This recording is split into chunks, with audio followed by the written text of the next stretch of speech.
তো hello guys, চলে এসেছে ভাইয়া জামালদার দোকানে।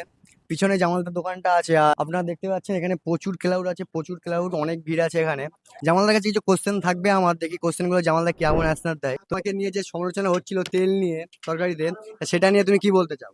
বুঝি কোনো চাপ নেই। তো জামালদার কোনো চাপ নেই, চলে যাচ্ছে। আর ক্লাউড দেখতেই পাচ্ছ, যেরকম ক্লাউড সেরকমই আছে সবকিছু। লাস্ট একটা কোশ্চেন করতে চাই, তো জামালদার যারা এখানে এখন আসেনি তাদের জন্য তুমি কি বলতে চাও? যারা আসেনি ওই সমস্ত ভাইরা একবার এসে আমাদের সাথে ঘুরে যাক, এসে একবার ডেমোটা দেখে যাক, তারপরে যা বলার নিজেরাই ভাইরা বলে। তো তুমি এই তেল নিয়ে কি বলতে চাও?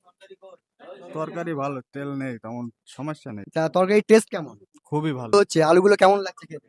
খুবই ভালো টেস্ট। আমরা তো এই জন্যই তো এসেছি অত দূর থেকে, দেগঙ্গা থেকে, এই হাড়োয়া রোড স্টেশনে এসেছি জামালদার কচুরি খেতে। তো শেষে আমিও নিজে লুচি আর আলুর দম নিয়ে নিলাম। আলুর টুকরোগুলো বেশ বড় ছিল, আর আমার ব্যক্তিগতভাবে তেল নিয়ে কোনো অস্বাভাবিক কিছু মনে হয়। সোশ্যাল মিডিয়ায় যা শুনছিলাম, আমার অভিজ্ঞতা তার থেকে আলাদা ছিল। তবে সবার স্বাদ আর অভিজ্ঞতা এক না হতেও পারে। আপনারা যদি এখানে খেয়ে থাকেন, তাহলে কমেন্টে অবশ্যই আপনাদের মতামত জানাবেন। আর এরকম ভিডিও দেখতে আমার চ্যানেলটা ফলো আর লাইক করতে ভুলবেন। তো দেখা হচ্ছে নেক্সট ভিডিওতে। টাটা।